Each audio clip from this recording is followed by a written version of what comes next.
Assalamualaikum warahmatullahi wabarakatuh. Waalaikumsalam warahmatullahi wabarakatuh. Hamdan lirabbil hasan Nabi Muhammadin. Allahumma sholli ala sayyidina Muhammad wa ala ali Muhammad. Puji syukur kehadirat Allah Subhanahu wa taala atas segala rahmat dan karunia-Nya sehingga kita diberikan kesempatan dalam rangka kegiatan budaya positif di sekolah, sebuah diseminasi guru penggerak oleh Bapak Nuril Iman SPD. Mudah-mudahan senantiasa kita bisa melaksanakan kegiatan hari ini dalam lindungan Allah Subhanahu wa taala. Amin ya rabbal alamin. Salawat dan salam kita junjungkan kehadiran baginda besar Nabi Muhammad sallallahu alaihi wasallam pada keluarganya, sahabat dan juga kita semua pengikutnya. Mudah-mudahan kita semua di bawah bendera panji Rasulullah. Yang sama-sama kita hormati Ibu Kepala Sekolah SDN Tanjung Barat 01 Pagi, Ibu Durun Humairah SPD. Yang sama-sama kita hormati pemateri kita pada hari ini, Bapak Nuril Iman. Yang sama-sama kita hormati Bapak dan Ibu Guru SDN Tanjung Barat 01 Pagi. Alhamdulillah pada kesempatan hari ini kita melaksanakan kegiatan diseminasi dengan tema budaya positif di sekolah yang dilaksanakan pada hari ini, hari Jumat tanggal 3 Februari tahun 2023. Sebelum kita mulai kegiatan kita pada hari ini, marilah sama-sama kita buka kegiatan kita dengan pembacaan Ummul Quran Suratul Fatihah. Kita niatkan agar kegiatan pada siang hari ini berjalan dengan baik dan lancar. Ala hadhihi niyyah wa likulli niyatin shalihah wa ila hadratin Nabi Al-Fatihah. A'udzu billahi minasyaitonir rajim. Bismillahirrahmanirrahim. Alhamdulillahirabbil alamin arrahmanir rahim maliki yaumiddin. Iyyaka na'budu wa iyyaka nasta'in. Ihdinas siratal mustaqim. Shiratal ladzina an'amta 'alaihim ghairil maghdubi 'alaihim waladdallin. Amin. Bapak Ibu sekalian, sebelum kita lanjut kegiatan dari diseminasi budaya positif di sekolah, kita dengarkan dulu sambutan yang akan disampaikan oleh Ibu Kepala Sekolah SDN Tanjung Barat 01 Pagi. Padanya dipersilakan. Bismillahirrahmanirrahim. Assalamualaikum warahmatullahi wabarakatuh. Alhamdulillahirabbil alamin. Puji syukur kita panjatkan kehadirat Allah Subhanahu wa taala. Hari ini kita bersama berkumpul dalam rangka acara diseminasi budaya positif di sekolah. Diseminasi ini adalah suatu pemaparan yang akan diberikan oleh Bapak sebagai calon guru penggerak. Saya sebagai kepala sekolah sangat bangga memiliki seorang calon guru penggerak. Tentunya sebagai calon penggerak ini akan memberikan banyak ilmu kepada kita semua, ilmu pendidikan untuk meningkatkan kemampuan kompetensi para guru SD Tanjung 01 Pagi. Budaya positif di sekolah ini tentunya adalah sangat luar biasa ya Bapak Ibu. Nanti akan disosialisasikan oleh Bapak Nuril. Saya hanya sedikit mungkin ya memberikan apa sih budaya positif di sekolah itu.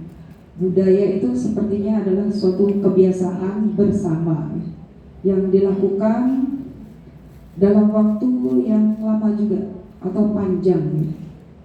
Banyak macam-macamnya budaya positif itu, terutama di SDN Tanjung Barat 01 Pagi ini kita sudah sering melakukan budaya positif di sekolah ini. Seperti apa? ada kegiatan menyambut siswa, itu adalah salah satu dari budaya positif ya. Walaupun ibu sering menghimbau kepada guru piket ya, supaya tolonglah sambut anak-anak kita ketika datang ke sekolah ya. Itu adalah salah satu budaya positif yang insya Allah kalau budaya positif itu terus kita lakukan ya, maka akan berdampak kepada siswa ya, baik secara fisik atau mentalnya. Anak itu akan terbiasa dengan senyum, sapa, sopan, santun ya. Itu baru sedikit yang kita lakukan. Hampir beberapa bulan ini kita lakukan ya, walaupun guru piket ini tidak semuanya ya. Ya kadang lagi semangat ke depan, kalau nggak semangat ya boro-boro ya gitu. Nah, insya Allah nanti dengan diseminasi ini kita semua akan tumbuh ya, membudayakan positif yang ada di sekolah ini. Karena kemarin sedikit aja sudah berdampak kepada kita semua ya.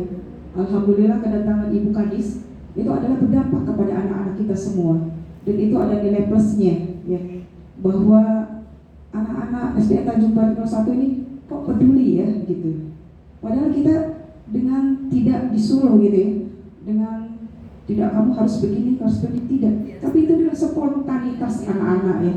Itulah hasil yang kita petik ya, walaupun baru sedikit. Apalagi nanti kita semuanya benar-benar disiplin dalam membudayakan positif di sekolah kita, insya Allah akan luar biasa hasilnya. Itu baru sedikit kita mendapatkan hasil yang ya begitu membahagiakan kita semua ya. Kita ada nilai plusnya di mata Ibu Kadis ya. Itu ya diantaranya ya, ibu-ibu semuanya. Ya insya Allah nanti akan disampaikan lebih banyak lagi oleh Bapak Nuril. Kita ambil ilmunya ya, dan kita amalkan. Kalau kita sudah punya ilmu, walaupun sedikit, maka kita amalkan sedikit demi sedikit ya. Karena ilmu yang baik, maka itu akan berdampak kepada diri kita pribadi, bukan buat orang lain. Ya orang lain juga akan berdampak, tapi setidaknya bagi diri kita itu akan kembali kebaikan itu kepada kita sendiri. Ya seperti itu Bapak Ibu. Saya tidak lama ya, karena mungkin masih banyak yang akan disampaikan oleh Bapak Nuril. Itu hanya sebagai kunci aja ya. Itu Bapak Ibu guru, mudah-mudahan acara diseminasi ini berjalan dengan lancar dan sukses ya. Kemudian kita bisa mengambil ilmunya untuk kita terapkan di SDN Tanjung Barat 01 pagi ini. Ya, terima kasih. Mohon maaf apabila ada kesalahan dari saya pribadi. Saya tutup dengan wabillahi taufiq wal hidayah. Wassalamualaikum warahmatullahi wabarakatuh.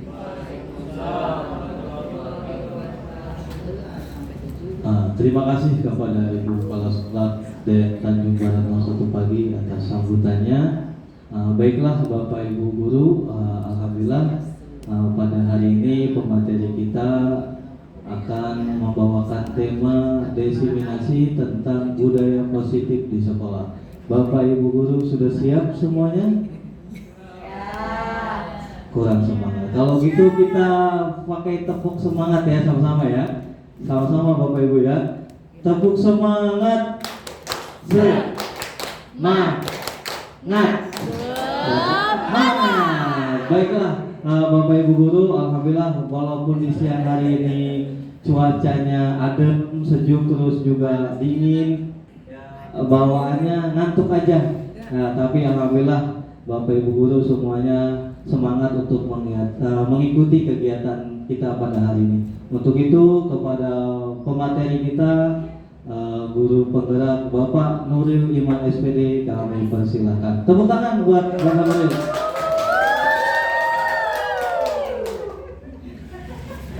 Baik, terima kasih. Assalamualaikum warahmatullahi wabarakatuh.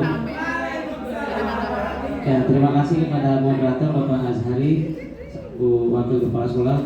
Saya hormati Ibu Kepala Sekolah, Ibu Nur Humairah SPD, Bapak Ibu Guru SDN Tanjung Barat 01 pagi. Izinkan saya di sini menyampaikan materi budaya positif yang sudah saya pelajari dan saya coba praktikkan di sekolah anak murid saya. Ya, selama kurang lebih kemarin 3 bulan saya ikut CGP ya, calon guru penggerak angkatan 7 itu dari mulai Oktober, November, Desember. Nah Januari hari bulan kemarin itu ada jeda sebentar ya, ada istirahat, tapi kami Januari pun menyiapkan ini ya, menyiapkan untuk diseminasi budaya positif. Nah budaya positif ini apa sih menurut Bapak Ibu? Mungkin sudah ada yang pernah dengar ya? Kebiasaan yang baik. Ya, makanya budaya itu yang dibiasakan ya. Nah, hari ini kita coba mengupas ya budaya positif itu seperti apa. Nah, ini kalau di CGP ini dia masuk ke modul 134. Mudah-mudahan nanti teman-teman ada yang ikut guru penggerak tahap berikutnya ya. Insya Allah banyak manfaat, banyak yang bisa kita ambil ilmunya, yang bisa kita terapkan di sekolah kita ya. Oke, pertama pembukaan agendanya, lalu ini kompetisi umum ya, lulusan capaian umum dan capaian khusus. Nah ini kita lengkap saja. Nah ini untuk guru penggeraknya. Oke, kita langsung ke. Nah pertama ini ya, pertanyaan pemantik nih yang biasa mungkin sudah terbiasa kita lakukan ya. Ini yang pertama, kita setuju atau tidak setuju? Yang pertama, hukuman dapat mendisiplinkan anak ya. Kadang kan kita suka lupa kasih hukuman ya. Itu kira-kira buat anak itu disiplin atau tidak, atau malah sebaliknya. Yang kedua, pemberian hukuman dengan hal positif seperti membaca atau membersihkan halaman sekolah dapat meningkatkan disiplin anak. Nah, apakah seperti itu kenyataannya? Ya, kita nanti coba gali lebih dalam ya. Dan yang ketiga, memberi penghargaan, ya misalkan dikasih reward, dikasih hadiah ya. Apakah itu dapat meningkatkan motivasi belajar anak? Nah, Bapak Ibu kira-kira setuju atau tidak nih dari 1, 2, 3? Yang nomor 1, hukuman dapat mendisiplinkan anak. Setuju? Setuju. Ada yang setuju? Ada yang tidak ya. Oke, yang kedua, pemberian hukuman dengan hal yang positif ya, seperti membaca ya, membersihkan halaman sekolah, itu dapat meningkatkan disiplin anak. Setuju atau tidak setuju? Setuju. Setuju. Ada yang tidak setuju? Setuju semua ya. Oke, yang ketiga, memberi penghargaan. Ya, memberikan penghargaan, anak misalkan berprestasi dikasih hadiah, atau misalkan nanti pas kenaikan dikasih piala ya biasanya ya. Itu kira-kira bisa meningkatkan motivasi belajar anak? Bisa. Bisa? Oke, sekarang coba kita lihat berdasarkan ya analisa dari yang sudah dibuat oleh tim ahli ini ya tentang disiplin positif ini, budaya positif. Ya, ini topik dalam eksplorasi konsep, ada disiplin positif, ada nilai-nilai kebajikan universal, teori motivasi, hukuman dan penghargaan, restitusi, lalu ada lagi keyakinan kelas ya. Yang berikutnya keempat, kebutuhan dasar manusia dan dunia berkualitas. Dan yang kelima, restitusi, 5 posisi kontrol. Dan yang keenam, restitusi segitiga restitusi ya. Oke. Nah, disiplin positif dan nilai-nilai kebajikan universal. Oke, di sini kita sudah punya paradigma ya, ada sebuah paradigma. Ketika kita mengepalkan tangan ini ya, misalkan ada A dan B, Anda dan teman Anda sebelahnya misalkan ya, sobek cari kertas kecil, lalu tuliskan benda atau sesuatu yang sangat berharga untuk Anda, letakkan di salah satu tangan Anda, lalu genggam benda tersebut dengan segala daya supaya tidak bisa diambil temannya ya. Buatlah sebuah kepalan. Nah, teman Anda yang B ini akan mencoba dengan sebuah tenaga ya, dengan berbagai cara, mau dikelitikin, mau dicubit ya, untuk meminta memberikan benda tersebut yang tadi digenggam ya. Nah, B bisa mengujuk, bisa juga mengancam, bisa menghardik, bisa juga merayu, menyuap, atau apa saja ya, agar si A ini dapat membuka kepala tangan Anda ya. Kira-kira apa yang terjadi? Ya, kalau si A punya kekeh pendirian, saya tidak mau ngasih benda ini karena benda berharga istilah kata ya. Kira-kira dikasih nggak bendanya ke orang yang tadi membujuk, merayu atau menghardik, mengancam? Tidak ada, malah berantem ya. Karena kita punya prinsip ya, istilah kata ya, prinsip hidup. Oke, ini sebuah paradigma ya. Coba kita lanjut ya. Nah, ini yang suka ada di paradigma kita selama ini ya, teori kontrol atau teori pilihan. Ini semuanya hanya ilusi. Ilusi itu hanya angan-angan aja. kenyataannya itu tidak benar ya. Contoh, ilusi guru itu mengontrol murid. Jadi kita mengontrol penuh murid kita, itu ilusi ya. Mungkin selama ini kita pengennya, wah kita nih yang harus mengontrol anak dari A sampai Z ya, dari 32 anak kita yang terkontrol. Itu sekarang itu namanya ilusi ya, bukan lagi jadi kenyataan. Yang kedua, ilusi bahwa kritik dan membuat orang merasa bersalah itu dapat menguatkan karakter. Ya, jadi kita suka mengkritik orang lalu merasa orang itu yang dikritik bersalah, itu katanya bisa menguatkan karakter orang tersebut, padahal mah itu salah ya, itu ilusi. Nah, yang ketiga, ilusi bahwa penguatan positif efektif dan bermanfaat. Nah, ini juga sama tadi ya.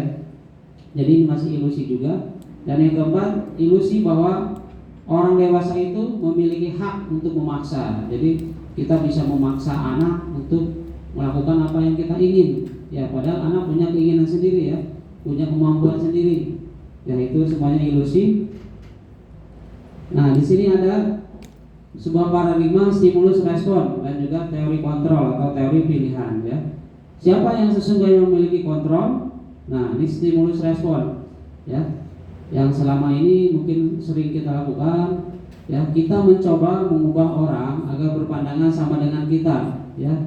Nah, kalau teori kontrol atau pilihan ini, kita sama-sama berusaha memahami ya pandangan orang lain tentang dunia. Jadi orang lain itu dikasih kebebasan, kita tidak bisa berkehendak sendiri.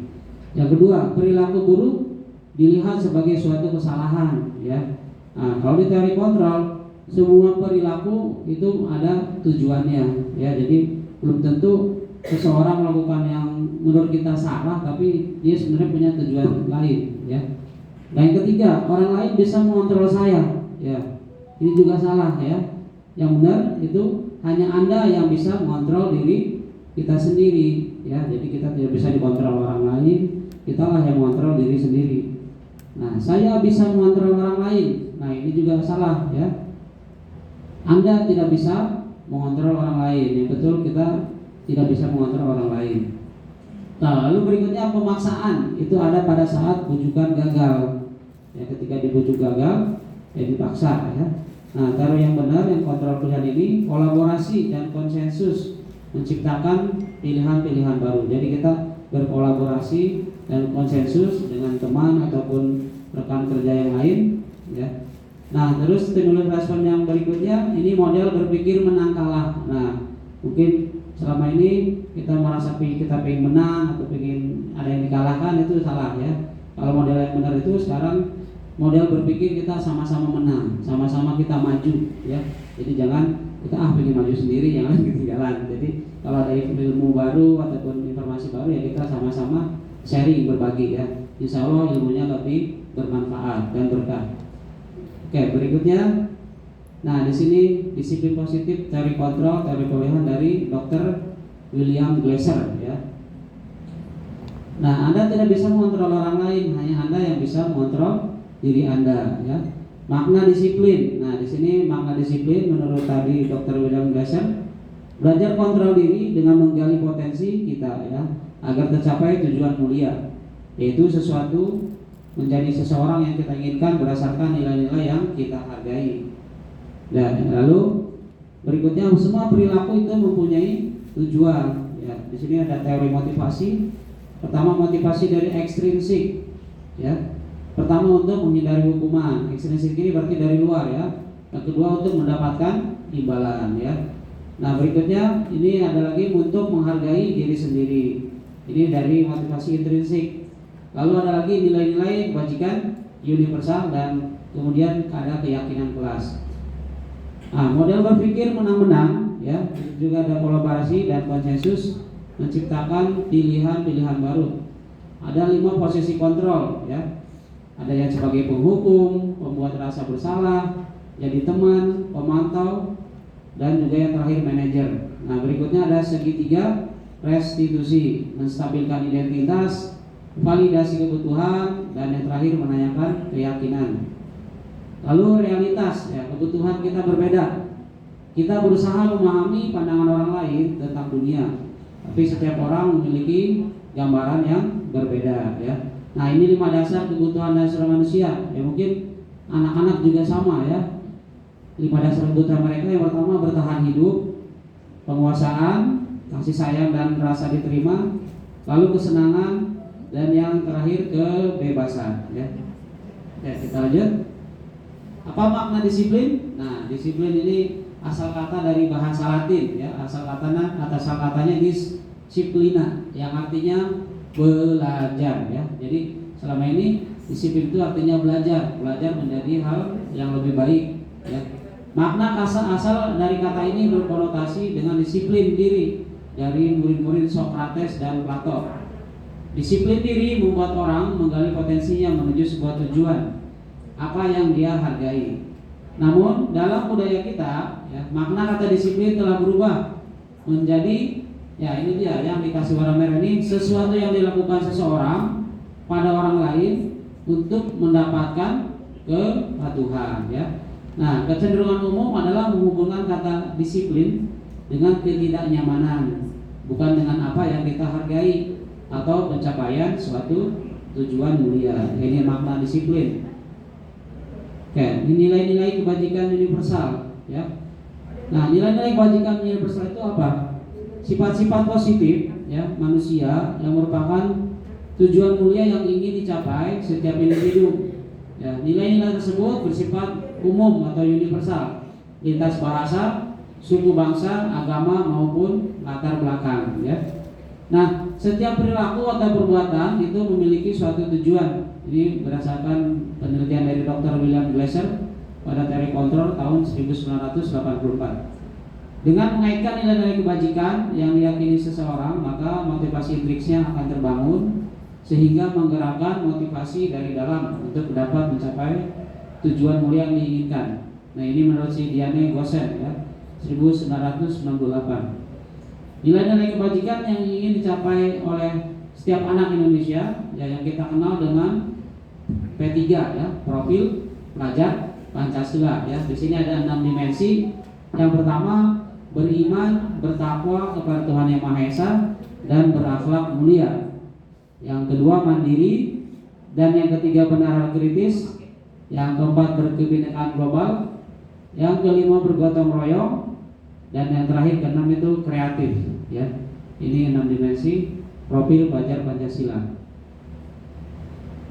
Oke, lalu kita akan mempelajari juga teori motivasi, hukuman, dan penghargaan serta restitusi ya. Oke, ini teori motivasi perilaku manusia. Motivasi itu ada dari luar dan juga dari dalam ya. Yang pertama, motivasi eksternal ya, untuk menghindari ketidaknyamanan atau hukuman ya. Nah, biasanya mungkin anak-anak atau kita sendiri ya melakukan sesuatu itu untuk menghindari hukuman atau ketidaknyamanan. Apa yang akan terjadi apabila saya tidak melakukannya? Yaitu motivasi dari eksternal. Lalu yang kedua, untuk mendapatkan imbalan dari orang lain atau institusi. Ini pertanyaannya, apa yang akan saya dapatkan apabila saya melakukannya? Lalu yang berikutnya, motivasi dari dalam ya, internal. Ini tujuannya disiplin positif ya, untuk menghargai diri sendiri ya. Ini yang mungkin harus dibiasakan. Jadi ketika kita melakukan sesuatu itu ada motivasi dari internal, tujuannya untuk disiplin positif, yaitu untuk menghargai diri sendiri. Nah, pertanyaannya, saya akan menjadi orang seperti apa apabila saya melakukan tersebut? Nah, ini Bapak pendidikan kita ya, Bapak Ki Hajar Dewantara ya, menurut beliau merdeka itu apa? Merdeka itu artinya tidak hanya terlepas dari perintah ya, akan tetapi juga cakap bisa membuat perintah sendiri ya. Jadi kita tidak terlepas dari perintah, tapi juga bisa memerintah diri sendiri untuk hal-hal yang positif ya. Ini waktu dulu ya dibuat bukunya Konsepsi Keteladanan Sikap Merdeka, cetakan kelima tahun 2013. Oke. Nah, dihukum oleh penghargaan. Nah, yang tadi ini yang pertanyaan ketiga ya, kalau kita kasih penghargaan bisa meningkatkan motivasi belajar anak atau tidak? Ya. Nah, bahwa penghargaan itu berlaku sama dengan hukuman. Jadi sebenarnya kalau yang kita suka lakukan itu sama aja dengan menghukum ya. Karena di sini dalam arti meminta atau membujuk seseorang melakukan sesuatu untuk memenuhi suatu tujuan tertentu dari orang yang meminta atau membujuk. Dorongannya eksternal dan akan ada faktor ketergantungan. Nah ini yang kurang bagusnya, nanti takutnya ada ketergantungan ya. Beberapa dampak dari pemberian penghargaan. Ini yang membuat penelitian itu Alvin Kohn tahun 1993. Nah pengaruhnya itu ada jangka pendek dan jangka panjang. Penghargaan menghukum, penghargaan mengurangi ketepatan, penghargaan juga tidak efektif, dan penghargaan merusak hubungan ya. Oke, kita lanjut. Nah, dihukum oleh penghargaan. Nah, penghargaan ini juga menurunkan kualitas, penghargaan mematikan kreativitas. Lalu yang ketiga, penghargaan mengurangi motivasi intrinsik. Ya mungkin kadang ada anak yang ingin istilahnya dapat juara tapi motivasinya bukan yang bagus gitu kan. Ingin dapat nilai supaya dapat hadiah atau gimana dari orang tuanya minimal ya. Oke, kita lanjut. Nah, bentuk program kebajikan ya, apresiasi. Nah, dalam memberikan apresiasi atau pengakuan perlu diingat beberapa hal ya. Pertama, beri pengakuan secara khusus. Yang kedua, beri pengakuan secara pribadi. Yang ketiga, beri pengakuan kepada semua murid ya, secara bergantian. Lalu yang keempat, beri pengakuan secara konsisten. Dan yang terakhir, fokus pada proses. Nah, di sini ada contoh pengakuan atau apresiasi kebajikan. Nah, pembuka kemarin saya perhatikan ya, nilai kebajikannya, rasa empatimu besar sekali. Lalu situasi pada saat menolong murid baru di kelas kita, ya, ini situasinya. Nah, lalu ada lagi saya menghargai, nilai kebajikannya kepedulianmu. Situasinya pada saat kamu membantu teman-temanmu di tugas kelompok. Lalu terima kasih untuk. Nah, nilai kebajikannya ini adalah rasa tanggung jawab. Dan situasinya pada saat kamu memungut kertas-kertas yang berserakan di lantai. Nah, ini ada perbedaan hukuman dan konsekuensi ya. Kira-kira menurut ibu-ibu atau bapak ibu guru ini termasuk hukuman atau konsekuensi ya? Yang pertama, mencatat 100 kali di dalam buku kalimat, saya tidak akan terlambat lagi karena terlambat ke sekolah. Nah, ini kira-kira hukuman atau konsekuensi? Hukuman. Oke. Nanti kita lihat jawabannya ya. Lalu yang kedua, lari mengelilingi lapangan basket 2 kali karena terlambat hadir di sekolah. Hukuman apa konsekuensi? Hukuman. Oke. Terima kasih. Lalu yang ketiga, murid diminta untuk push up 15 kali karena tidak menggunakan masker ke sekolah. Hukuman atau konsekuensi? Hukuman. Oke. Nah, yang keempat, menggantikan kertas tugas teman yang telah dicoret-coret. Ini hukuman atau konsekuensi? Konsekuensi ya. Nah, yang berikutnya, membersihkan tumpahan air di meja tulis karena tersenggol pada saat belajar. Hukuman atau konsekuensi? Konsekuensi. Murid disuruh untuk mengenakan sepatu seharian di sekolah karena tidak mengenakan sepatu hitam. Hukuman atau konsekuensi?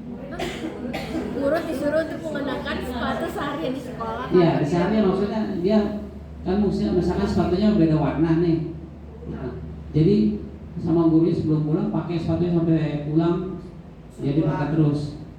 Ya, hukuman atau konsekuensi? Maksudnya gimana Pak? Iya, pakai sepatu itu yang tidak berwarna hitam. Terus hukumannya? Tidak pakai sepatu yang sama. Ya di sekolah sampai gurunya pulang gitu kan. Misalnya dia pakai sepatu putih. Nah, sepatu putih itu dipakai sampai seharian di sekolah. Iya. Ya teman-temannya udah pada pulang di belakangan. Hukuman atau konsekuensi? Hukuman. Oke, kembali yang terakhir nih, lari mengelilingi lapangan basket 2 kali karena terlambat 10 menit untuk pelajaran PJOK. Hukuman. Nah, coba kita lihat jawaban yang tadi kita sudah jawab bersama ya. Nah, ini tadi dia ya. Jadi yang mencatat 100 kali ini dia termasuk hukuman. Yang kedua, lari mengelilingi lapangan juga hukuman. Push up 15 kali juga hukuman. Nah, yang tadi menggantikan kertas tugas teman, ini konsekuensi. Konsekuensi ini yang sudah kita buat kesepakatan bersama ya, misalnya di kelas antara anak-anak ya. Oke, yang kemudian membersihkan tumpahan air di meja, ini juga konsekuensi. Lalu murid disuruh mengenakan sepatu seharian di sekolah, ini juga hukuman. Nah, ini juga lari mengelilingi lapangan basket. Kalau terlambat, ini dia karena konsekuensi ya. Biasanya guru olahraga sudah buat kesepakatan sama murid-murid kalau yang terlambat apa nih konsekuensinya ya. Oke, kita lanjut. Ya, di sini perbedaan hukuman dan konsekuensi. Ya, kalau hukuman sesuatu yang menyakitkan harus terjadi. Kalau konsekuensi sesuatu yang harus terjadi. Nah, hukuman ini juga membuat anak sakit fisik maupun hati untuk jangka waktu yang lama. Kalau konsekuensi membuat anak merasa tidak nyaman hanya dalam jangka waktu pendek. Ya, bedanya di situ. Lalu hukuman juga anak membenci disiplin. Ya, kalau konsekuensi anak menghargai disiplin. Lalu hukumannya juga paksaan, tapi kalau konsekuensi di sini stimulus tanggapan. Hukuman juga mendorong anak menyakiti diri sendiri. Nah, tapi kalau konsekuensi mendorong anak agar mudah menyesuaikan diri. Hukuman juga konsep diri yang buruk. Nah, konsekuensi ini sebagai konsep diri yang baik, ya, jadi berlawanan. Lalu hukuman anak belajar untuk menyembunyikan kesalahan, ya. Nah, kalau konsekuensi anak belajar untuk mematuhi peraturan.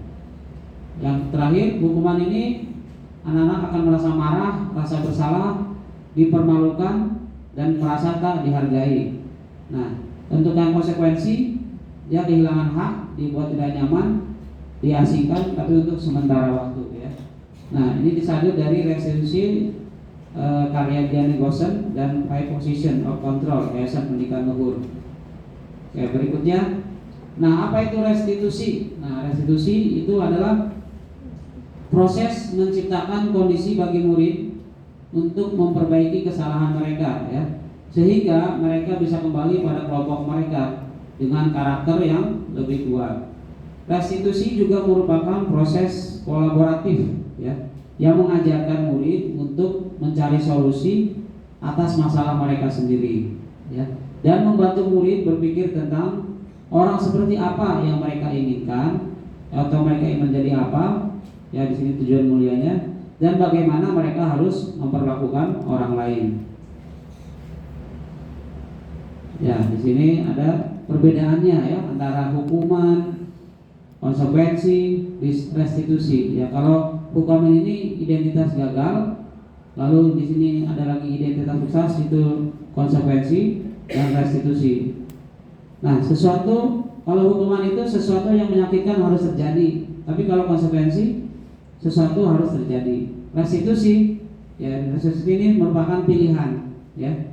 Yang kedua, hukuman itu tidak nyaman untuk murid, ya, atau anak dalam jangka waktu panjang. Kalau konsekuensi jangka waktunya pendek.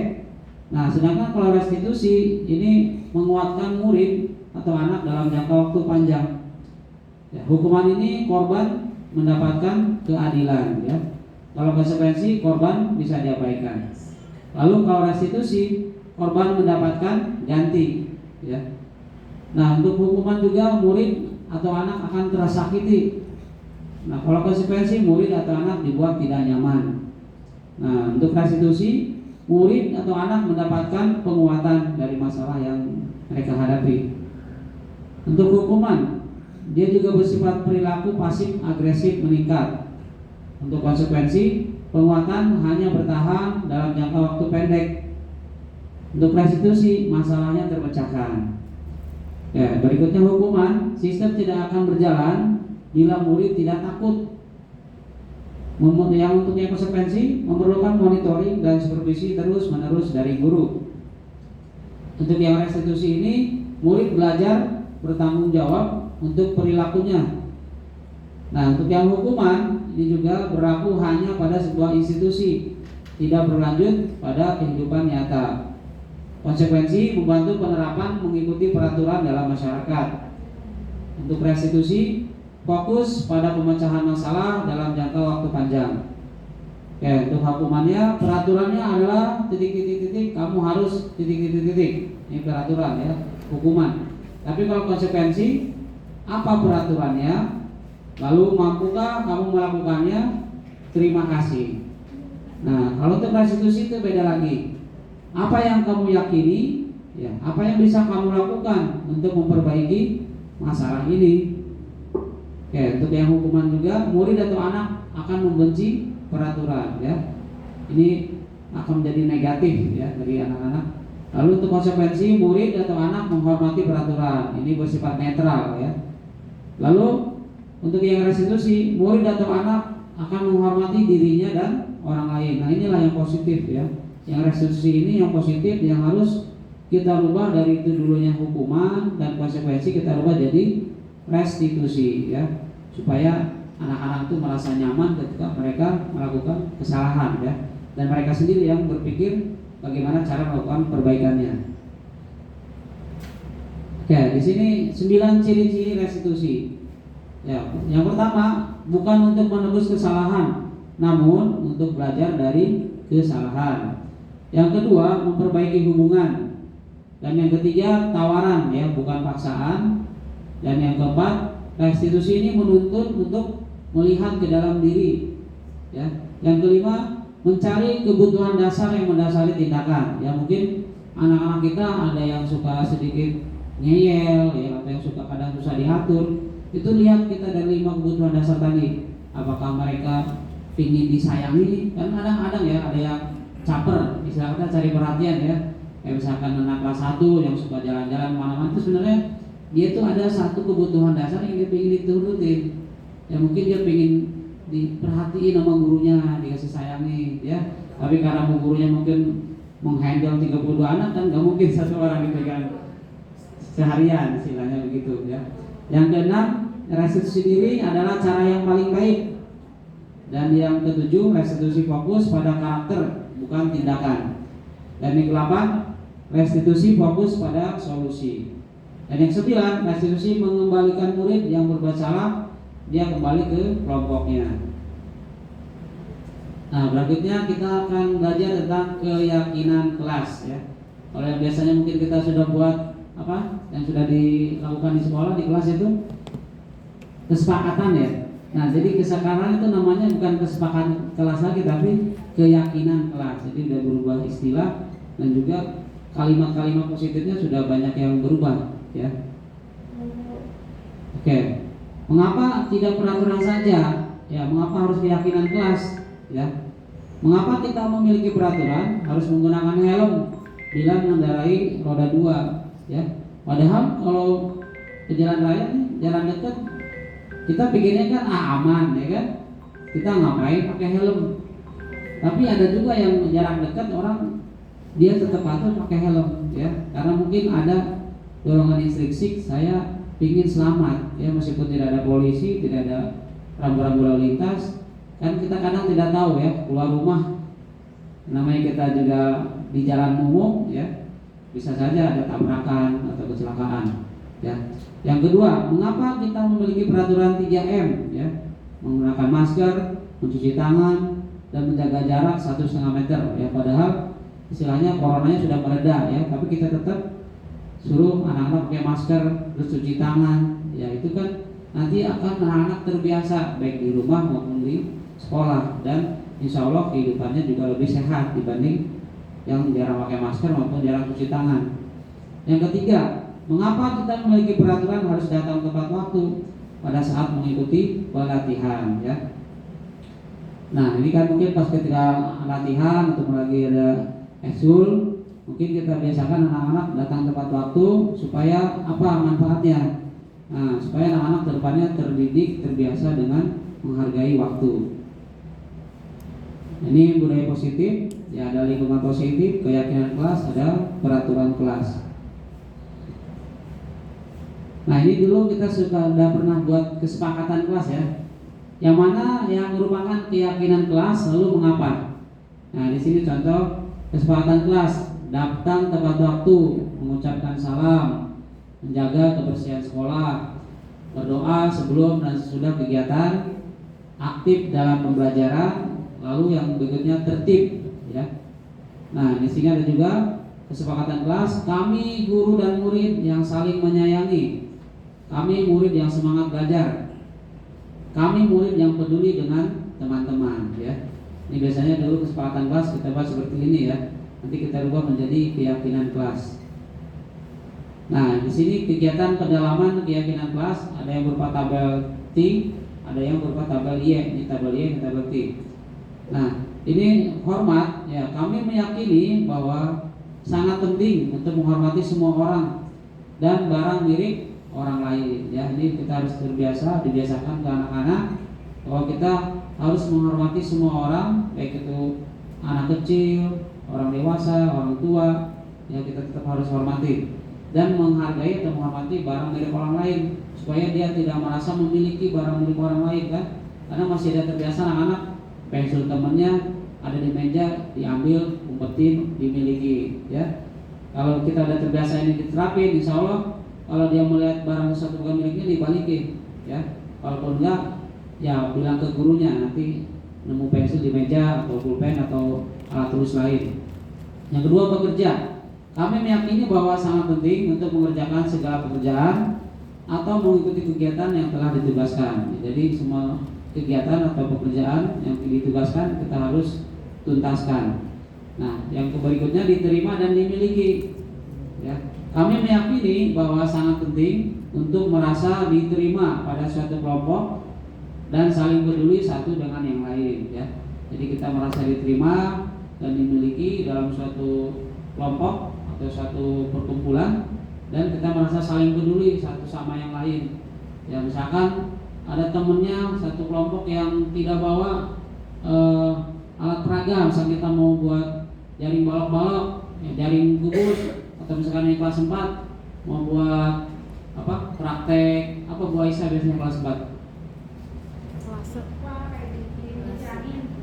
Ya, di Cirangi misalkan ada teman satu kelompok yang tidak bawa, lupa ya bawa peralatannya, mungkin teman yang satu kelompok ada lebih bisa meminjamkan ya atau memberi ya. Jadi kita merasa sama-sama saling peduli supaya dia juga bisa ikut bekerja di kelompoknya. Oke, lalu berikutnya kegiatan pendalaman keyakinan kelas ya.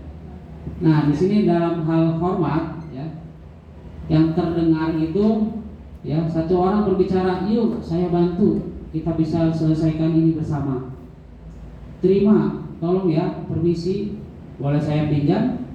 Nanti akan segera saya kembalikan. Nah, yang terlihat itu berempati terhadap perasaan orang lain. Lalu memegang barang milik orang lain hanya dengan izin. Jadi ketika pegang punya orang lain atau mau pakai itu izin dulu, tidak asal langsung pakai ya. Mendengarkan dengan seksama ketika guru menjelaskan ya, senantiasa berbuat baik ya. Jadi yang harus dibiasakan itu selalu berbuat baik. Dan yang berikutnya selalu berbagi ya. Nah, bagaimana dengan yang berperilaku? Nah, pertama contohnya tersenyum ramah, memberikan salam hormat, ya berjabat tangan, namaste, meletakkan tangan di dada atau salim, ya. Memberikan ruang bekerja, ya. Dan yang berikutnya postur tubuh yang tenang, ya, jadi tidak gerasa gerusuk. Nah, yang hormat ini tampak seperti apa nih contohnya? Datang tepat waktu. Nah, tidak tampaknya sering hadir terlambat. Lalu berikutnya menyapa teman dan guru setiap hari. Yang tidak tampaknya acuh tak acuh kepada teman dan guru. Yang tampak lagi mengembalikan barang teman yang dipinjam dan mengucapkan terima kasih. Ya, mungkin anak-anak kita sudah dibiasakan ya. Selama ini kalau pinjam sesuatu ke temannya, setelah itu dibalikan mengucapkan terima kasih. Nah, yang tidak tampak ini tidak mengembalikan barang ya. Lupa dipinjamin tapi tidak lupa mengembalikan dan meletakkannya juga sembarangan, akhirnya yang punya kehilangan ya. Nah, untuk yang bekerja itu tampak seperti tekun bekerja dan menyimak guru. Kalau yang tidak tampak tidak mendengarkan guru dan acuh tak acuh ya, biasanya berisik atau ngobrol sendiri di kelas. Yang tampak ini menyerahkan tugas tepat waktu. Nah, tapi kalau yang tidak tampak biasanya tugasnya ada yang tidak diberikan bahkan telat. Nah, akhirnya karena waktunya udah mepet mau pulang, udah sore, lanjutin di rumah, ya kan? Karena suka ada yang begitu ya. Ya. Nah, itulah dinamika kita di sekolah ya. Kita sekarang anak-anak berbeda kemampuannya juga ya. Oke, kita lanjut. Nah, di sini ada peraturan dan keyakinan kelas ya. Untuk yang peraturan di sini selalu kembalikan buku ke tempatnya. Lalu dilarang mengganggu orang lain. Yang ketiga, hadir di sekolah 15 menit sebelum pembelajaran dimulai. Dilarang melakukan kekerasan, dilarang menggunakan narkoba, bergantian atau menunggu giliran. Lalu gunakan masker, jangan berlari di kelas atau koridor atau di teras. Nah, bagaimana dengan keyakinan kelasnya? Kita coba lihat. Nah, ini dia ya. Untuk keyakinan kelasnya kita rubah, yang tadinya selalu mengembalikan buku ke tempatnya itu jadi tanggung jawab. Jadi tanggung jawab itu menyeluruh ya. Yang kedua, yang tadinya dilarang mengganggu orang lain menjadi menghormati orang lain. Yang tadinya hadir di sekolah 15 menit dalam keyakinan kelas menghormati orang lain dan berkomitmen di sini. Dilarang melakukan kekerasan. Nah, keyakinan kelasnya keselamatan, menghormati orang lain. Nah, dilarang menggunakan narkoba, ini keyakinan kelasnya kesehatan. Bergantian atau menunggu giliran, menghormati orang lain, bersabar. Nah, lalu gunakan masker, ini tujuannya untuk kesehatan dan keselamatan. Nah, yang terakhir, jangan berlari di kelas atau koridor. Keyakinan kelasnya itu untuk keselamatan dan keamanan anak tersebut dan juga orang lain. Nah, untuk yang berikut ini dia ya, yang kita harus cari tahu ketika anak itu melakukan hal yang di luar anak-anak yang lainnya ya, kebutuhan dasar manusia dan berkualitas. Nah, ini kebutuhan dasar manusia ini ada 5. Yang pertama itu bertahan hidup ya. Pokoknya gimana caranya saya bisa bertahan hidup ya. Yang kedua, rasa kasih sayang dan rasa ingin diterima. Nah, mungkin selama ini kita coba cari tahu ya, anak yang suka kadang bandel, lari-lari atau keluar kelas mulu ya, atau usul ke temennya. Cari dari kelima kebutuhan dasar ini, apa yang mereka kurang, apa yang mereka inginkan. Boleh nanti setelah selesai pembelajaran panggil anaknya, sebenarnya yang ingin kamu itu Bu Guru ini siapkan apa gitu kan? Apakah kamu ingin diperhatiin, apakah kamu masih ingin bermain ya, atau lagi kebebasan, atau ingin bebas, atau ingin senang. Kita cari tahu dulu ke anak tersebut. Nah, yang berikutnya 5 posisi kontrol guru ya. Nah, kita kira-kira selama ini sudah masuk di mana nih posisi kontrolnya ya? Ada 5 posisi kontrol. Oke, nah di sini ada contoh ya kegiatan 5 posisi kontrol guru ya. Yang di sini motivasinya ini identitas gagal, kontrol dari luar, lalu ada identitas berhasil atau sukses, ini kontrol dari luar. Ada lagi yang identitas berhasil sukses tapi dari dalam diri sendiri, ini kontrol diri ya. Nah, guru contoh yang penghukum ya. Ini guru berbuat menghardik, menunjuk-nunjuk, menyakiti, menyindir ya ke anak-anak. Ini sebagai penghukum ya, posisi kontrolnya. Bagaimana kalau pembuat merasa bersalah? Nah, dia berceramah ya, mengata-ngatakan anak-anak yang ini. Nah, seharusnya kamu gini-gini, ibu kecewa kamu begini-begini. Itu termasuk guru pembuat rasa bersalah. Nah, kalau yang teman membuatkan alasan-alasan untuk muridnya, ya mohon bantu ibu, mohon bantu pak guru, itu dia merasa jadi sebagai teman, ya. Tapi itu masih lebih baik dibanding yang tadi pembuat rasa bersalah. Yang berikutnya pemantau, ya ini di sini menghitung dan mengukur. Nah, yang paling bagus ini sebagai manajer, ya manajer itu menghargai diri sendiri, mengajukan pertanyaan-pertanyaan kepada anak tersebut, ya. Oke, di sini yang berikutnya guru berkata, kalau kamu tidak melakukannya, awas ya, rasakan. Ini sebagai si guru penghukum. Kalau yang guru membuat merasa bersalah, kamu seharusnya sudah tahu, ibu lelah sekali mengatakannya, ibu stres, ya sampai bla bla bla bla, ya. Nah, yang sebagai teman, ayolah lakukan demi ibu. Masa kamu tidak mau? Ingat, tidak ibu pernah bantu kamu ini, yaitu sebagai teman ya, kontrolnya. Ya, lalu sebagai pemantau, coba kamu pikirkan apa peraturannya. Nah, beda lagi dengan yang jadi manajer. Apa yang kita yakini selama ini ya, atau apa yang bisa kau kerjakan untuk memperbaiki masalah ini. Jadi anak-anak dibuka pikirannya untuk memperbaiki masalah yang sudah dilakukan. Lalu hasilnya, nah kalau yang menghukum ini biasanya anak memberontak, menyalahkan orang lain, lalu berbohong. Kalau yang membuat rasa bersalah, dia akan menyembunyikan, ya biasanya nggak mau jujur, nggak mau ngaku, ya menyangkal apalagi, lalu berbohong. Nah yang teman nanti biasanya anak tuh ketergantungan karena merasa Pak Guru bisa di ini, Bu Guru bisa di ini itu, jadi ketergantungan, ya.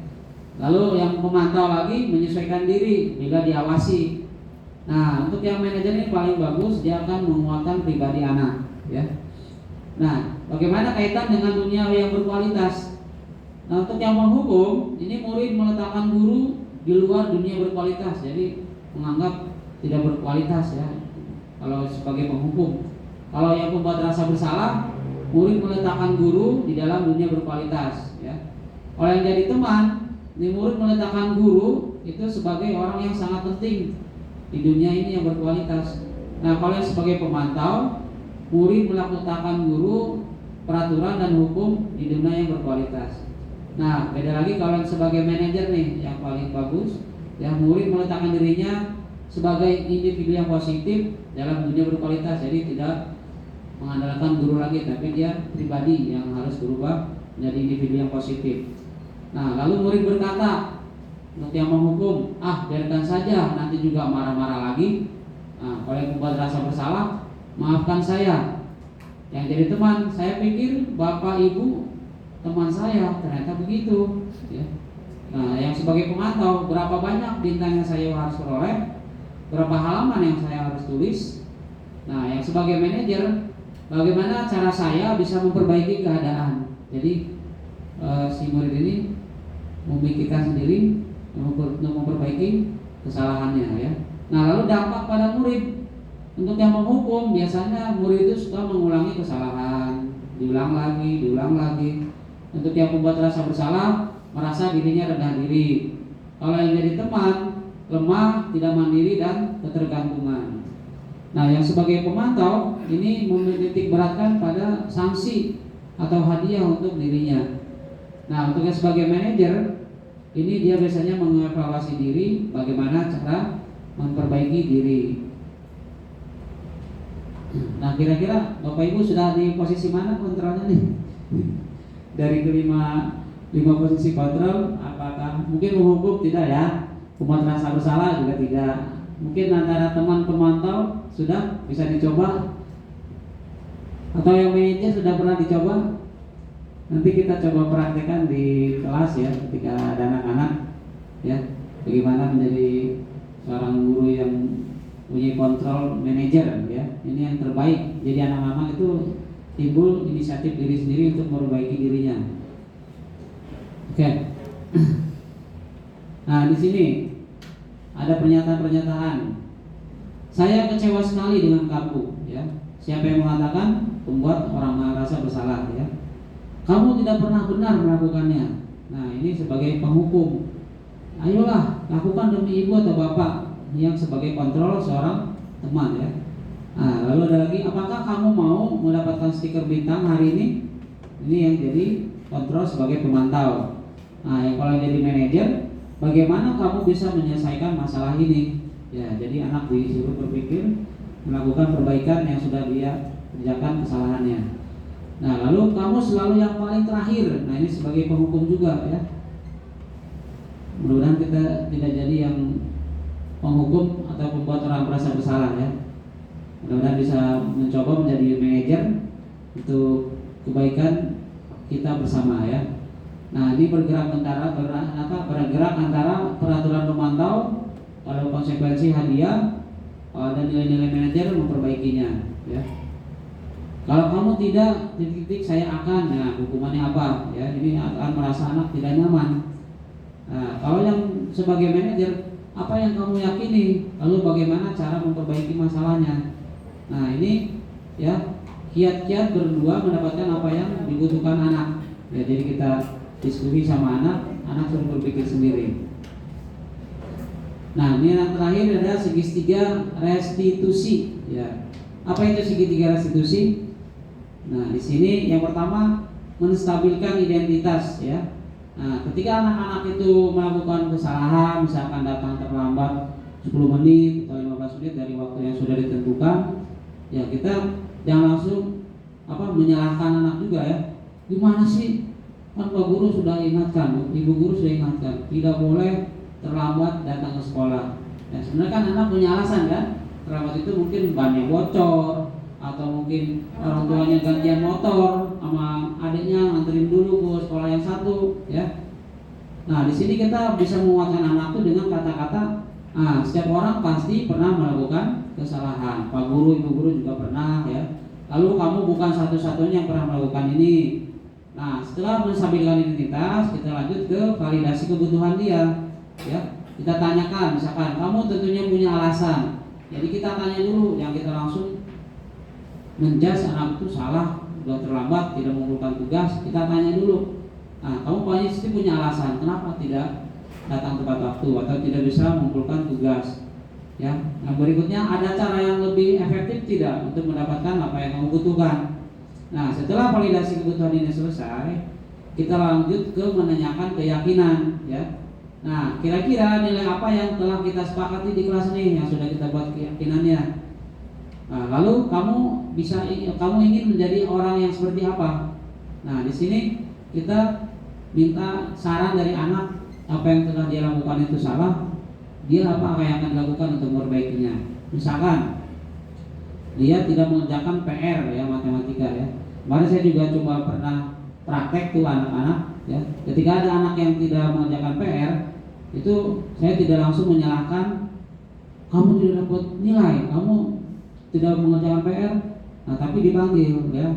Cerita dulu kenapa tidak mengerjakan. Saya tidak mengerjakan karena ketiduran, habis bantuin orang tuanya di rumah, ya kan? Mungkin yang orang tuanya jualan, dia bantuin bikin kue atau bikin masakan, akhirnya capek, lupa. Nah, ketika kita sudah panggil, ya kita kasih masukan ini ya, bahwa setiap orang itu pasti pernah melakukan kesalahan. Ya, berikutnya, kamu tentu punya alasannya apa? Tadi sudah dijelaskan. Lalu, apa yang harus kamu perbuat untuk memperbaiki ini?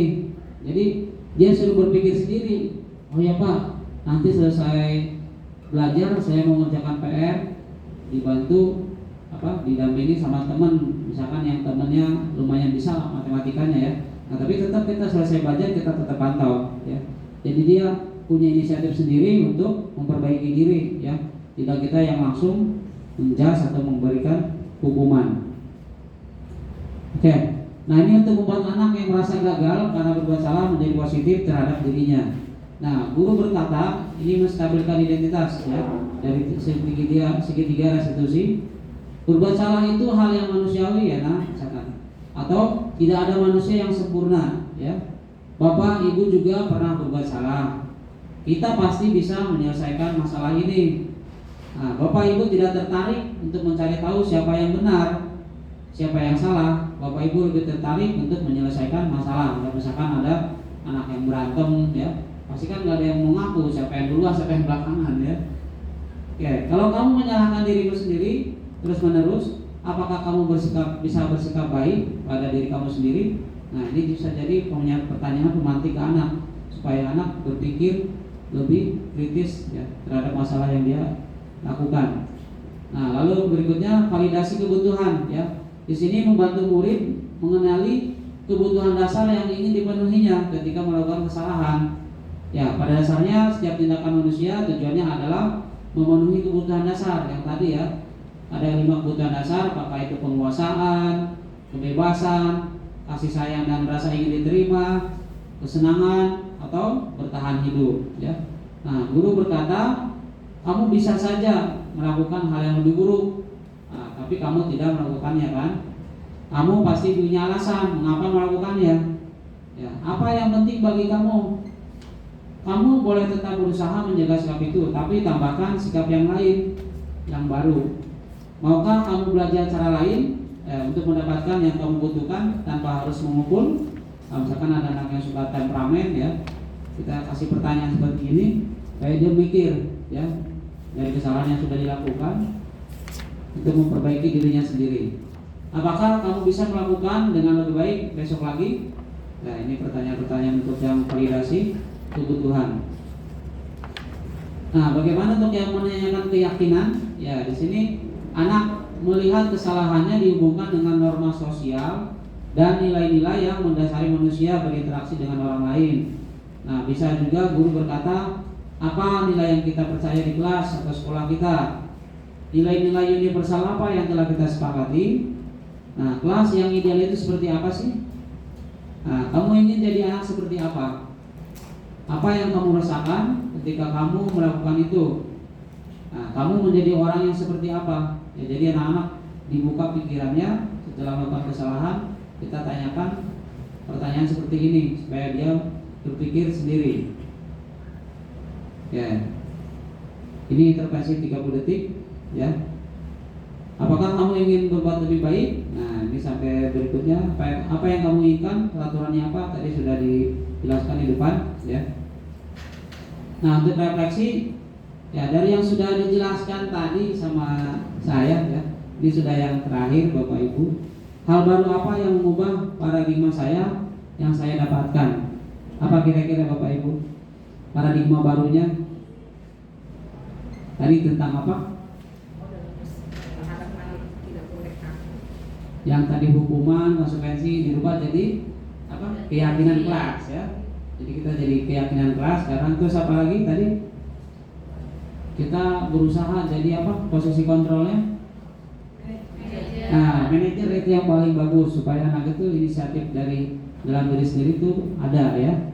Terus yang mengetahui kebutuhan dasar. Jadi ketika kita melihat anak yang apa punya kesalahan itu kita tanyakan dulu 5 kebutuhan dasarnya itu dia pengennya apa? Apakah kebebasan, kesenangan, ya, rasa ingin diterima atau disayang, atau juga bertahan hidup, ya. Nah, yang kedua, perasaan apa yang muncul selama mengikuti sesi ini, khususnya mengenai makna disiplin dan motivasi intrinsik. Nah, apa yang dirasakan Bapak Ibu? Perasaannya?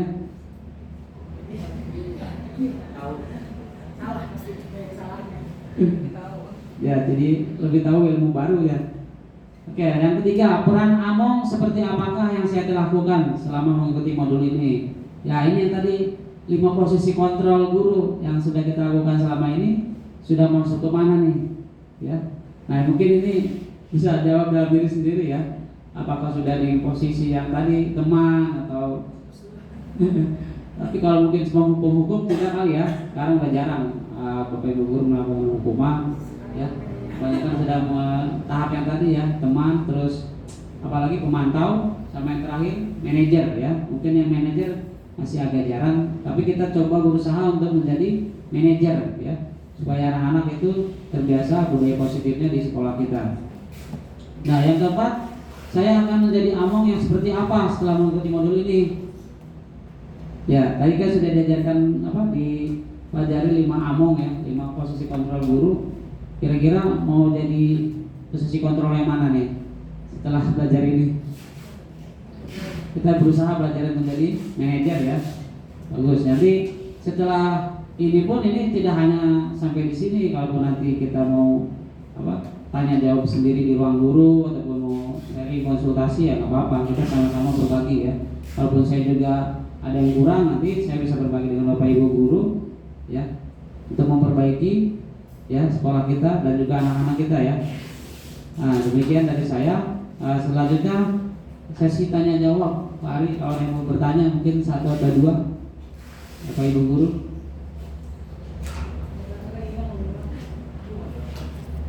Ada yang mau ditanyakan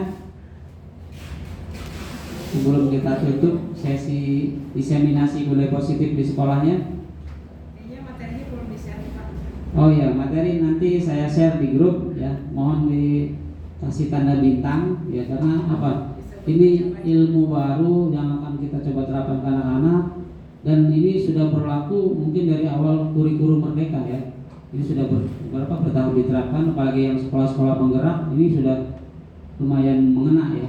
Dan juga kalaupun mau lebih mantap lagi bisa lihat di apa, ya, platform mereka mengajar, ya. Di situ ada juga kan ada penjelasan dari ahli tentang refleksi, tentang restitusi, posisi kontrol. Ada lagi? Ada yang mau ditanyakan, Bu Cucut? Cukup?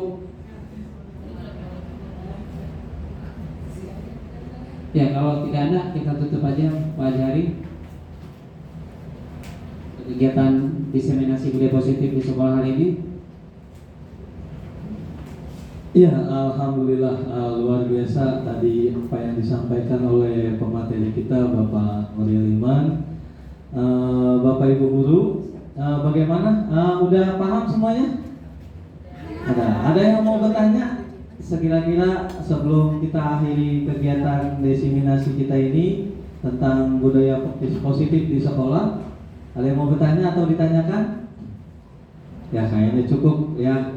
Alhamdulillah pada kesempatan hari ini kita sudah melaksanakan paparan materi dari Bapak Nuril mengenai diseminasi budaya positif di sekolah.